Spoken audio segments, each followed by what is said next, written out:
Hello दोस्तों, मैं हूं श्रुति। आज मैं आपके लिए लेके आई हूं शी इज़ द वन का एपिसोड नंबर 18 इन हिंदी। उससे पहले अगर आपने मेरे चैनल को सब्सक्राइब नहीं किया है तो आपसे रिक्वेस्ट है कि प्लीज़ सब्सक्राइब कर लीजिए और मेरी वीडियो को लाइक कीजिए।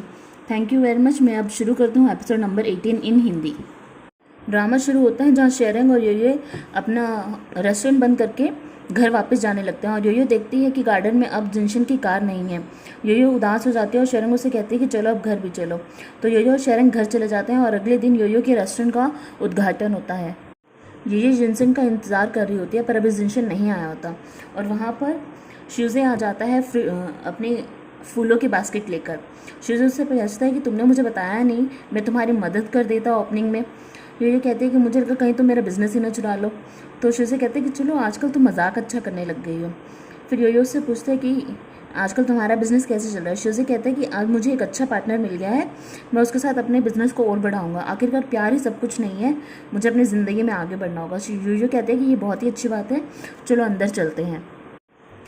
योयो उसके बाद जिनशन का इंतज़ार करने लगती है।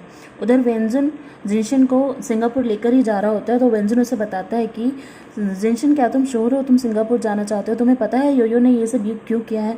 योयो ने मुझे बताया था कि ये तुम्हारा ही सपना था एक रेस्टोरेंट ओपन करने का। जिनशन फिर याद करता है कि हाँ, उसने योयो को एक बार कहा तो था कि वह एक छोटा सा रेस्टोरेंट ओपन करना चाहता है जहाँ वो अपनी बनाई हुई डिशेज़ अपने कस्टमर को खिला सके। इधर शेरंग के पास वेंजुन का एक मैसेज आता है। शेरंग योयो को कहती है कि चलो हम अपनी ओपनिंग कर लेते हैं। योयो कहते हैं कि बस जिनशन के बिना ओपनिंग नहीं करूँगी। शेरंग कहती है कि देखो मेरे पास वेंजुन का मैसेज आया जिसमें उसने लिखा है कि जिनशन सिंगापुर जा रहा है, योयो को बोलो कि इंतज़ार करना बंद कर दे। फिर शेरंग, योयो और शीज़े आपस में बैठकर अंदर जाकर कुछ खाने लगते हैं। शेरंग उसे बोलती है कि योयो, तुम्हें धक्के से मुस्कुराने की ज़रूरत नहीं है, अगर तुम रोना चाहते हो तुम रो सकते हो। शीज़े भी कहती है कि अगर तुम रोना चाहते हो तो रो सकते हो। योयो कहती है हाँ सच में। उसके बाद तो योयो बहुत ही ज़्यादा फूट फूट कर रोने लगती है और रोते हुए कहती है मैंने ये सब जिनशन के लिए किया और वही नहीं आ रहा है। योयो कहती है कि पर मैं अपनी हिम्मत नहीं हारूंगी, वो मुझे लगता है कि वो किस दिन वापस आएगा और पता चले जब तक वो वापस आए मैं अपने रेस्टोरेंट की इतनी लंबी चेन बना लूँ और फिर उसे प्रूव कर सकूँ कि मेरा प्यार झूठा नहीं था। फिर शेरंग और शीज़ो से बोलते हैं कि वो वापस नहीं आएगा, वो एक बहुत ही डरपोक इंसान है। इतने में जिनशन वहाँ आ जाता है और वो उनसे बोलता है कौन डरपोक है मुझे बताओ। फिर जिनशन अपने रेस्टोरेंट की ओपनिंग करता है और वो वहाँ पर देखता है कि उस रेस्टोरेंट का नाम उसी के नाम पर रखा हुआ है और वो उसे देखकर बहुत खुश हो जाता है। फिर वो योयो से कहता है कि क्या तुम्हें लगा था कि मैं सच में चला जाऊंगा?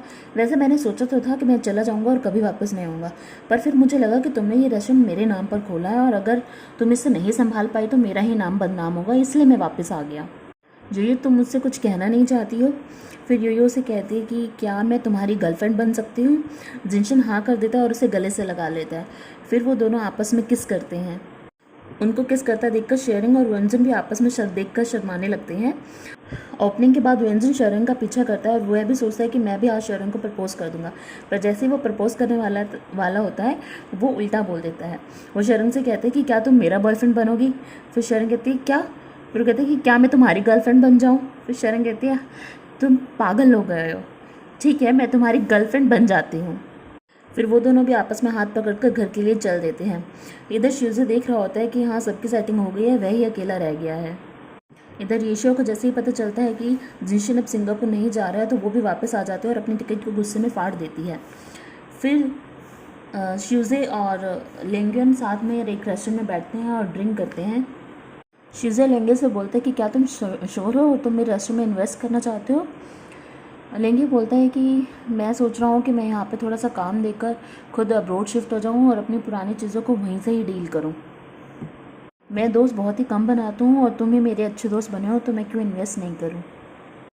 वेनलंगे येशियो को फ़ोन करता है और उसे बताता है कि क्या तुम्हें पता है कि मेरे भाई और ये आपस में एक साथ हो गया है? मुझे बहुत अच्छा लगा पर मैंने सोचा कि तुम्हें बता दूं और तुम्हें उनका रीज़न तो पता ही होगा कि उन्होंने ब्रेकअप क्यों किया था। अब मैं बस तुम्हें ये बताना चाहता हूँ कि अपने काम से काम रखो और उन्हें अकेला छोड़ दो और तुम कभी नहीं जीत पाओगी। जिनशन और ये घर आते हैं और योयो उन्हें देखकर बहुत खुश हो जाता है और ये कहता है कि मुझे विश्वास था कि तुम दोनों एक साथ ज़रूर हो जाओगे। फिर जिनशन योयो से कहता है कि अब मुझे उन पुराने फ़ोटो से कोई फ़र्क नहीं पड़ता, मुझे बस ये पता है कि हम दोनों एक दूसरे से बहुत प्यार करते हैं। ये जिनशन से कहते हैं कि मैं तुम्हें कुछ बताना चाहती हूँ। जिनशन डर जाता है और कहते हैं कि अब तो और कोई फ़ोटो नहीं है ना जो तुम मुझे दिखाना चाहती हो। योयो जिनशन से कहते हैं कि मैं अपनी एंगेजमेंट तुम्हारे साथ तोड़ना चाहती हूँ। जिनशन से कहते हैं कि तुम्हें पता है कि इसका इसका असर क्या पड़ेगा, तुम्हारी कंपनी खो दोगे। यो से कहते हैं कि मुझे पता है, पर मैं फिर भी ये एंगेजमेंट तोड़ना चाहती हूँ, पर इससे हमारे रिश्ते पर कोई भी फ़र्क नहीं पड़ेगा। जिनशन कहते हैं कि क्या तुम ये सब इसलिए कर रहे हो कि हमारा जो रिश्ता है वो किसी बिजनेस मैटर के ऊपर ना बनाओ। तो यो से कहते हैं कि हाँ, कुछ ऐसा ही समझ लो। अगली सुबह जिनशन और यो दादाजी से मिलने जाते हैं और दादाजी उन्हें आपस में देखकर बहुत ही ज़्यादा नाराज़ हो जाते हैं। उसके दादाजी जिनशन से कहते हैं कि तुम तो सिंगापुर जाने थे, क्या तुम सिर्फ इस पागल लड़की की वजह से यहाँ रुक गए हो? अगर तुम इसकी वजह से यहाँ रुकना चाहते हो तो मुझे ये मंजूर नहीं है और तुम्हें आज इस एंगेजमेंट को तोड़ना होगा और इस एंगेजमेंट लेटर पर साइन करने होंगे। तो जिनशन कहते हैं कि हाँ, हम इसी चीज़ के लिए यहाँ आए हैं। दादाजी कहते हैं कि फिर तो अच्छा है, चलो इसे जल्दी से साइन करो। फिर दादाजी का असिस्टेंट उन्हें बताता है कि इस एग्रीमेंट को तोड़ने के लिए यान के पापा का होना ज़रूरी है, यान सिया के पापा का होना ज़रूरी है। तो दादाजी कहते हैं कि तुम जल्दी से उसे बुलाओ।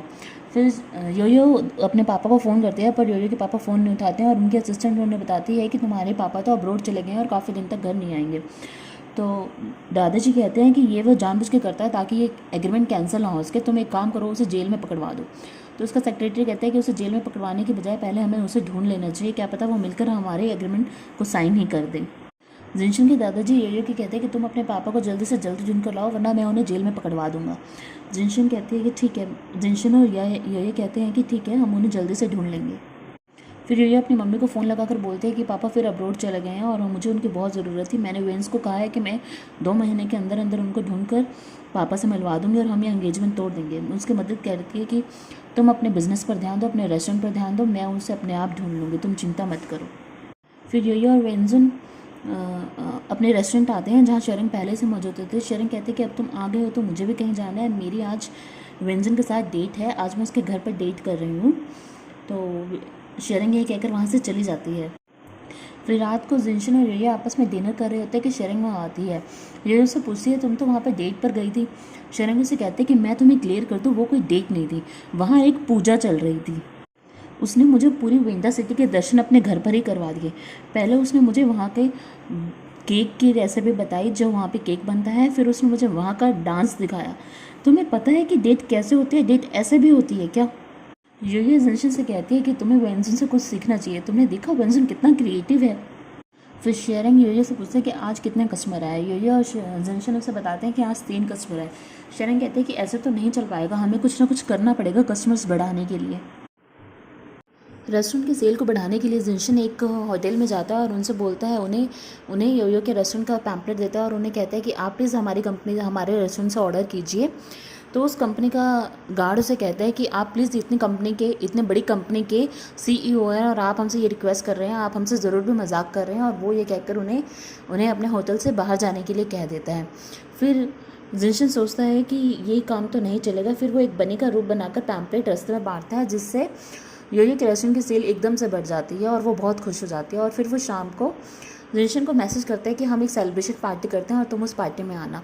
उस मैसेज को पढ़कर जिनशन सोचने लगता है कि हाँ, मैं अकेला यो के साथ जाऊँगा एक फ्लावर लेकर और हम वहाँ ड्रिंक करेंगे और आपस में किस करेंगे। फिर वो यह सोचकर जब एक्चुअल में रेस्टोरेंट में पहुँचता है तो वहाँ देखता है कि शरण और वेंजन भी मौजूद है। फिर वो जिनशन यो से पूछते हैं कि क्या तुमने इन्हें भी बुलाया है? वो कहती है हाँ, हम सब ने मिलकर काम किया तो हम सबको ही सेलिब्रेट करना चाहिए। जिनशन वेंजन को इशारे से बोलता है कि तुम शरण को यहाँ से ले जाओ। वेंजन जैसे ही शरण को लेकर जाने लग जाता है, यो उसे रोक लेती है और यो कहते हैं कि हम सब मिलकर ही पार्टी करेंगे। फिर यो और शरण आपस में बहुत ज़्यादा ड्रिंक कर लेते हैं और शरण को वेंजन अपने कंधे पर लेके जाता है और यो को जिनशन अपने कंधे पर लेके जाता है।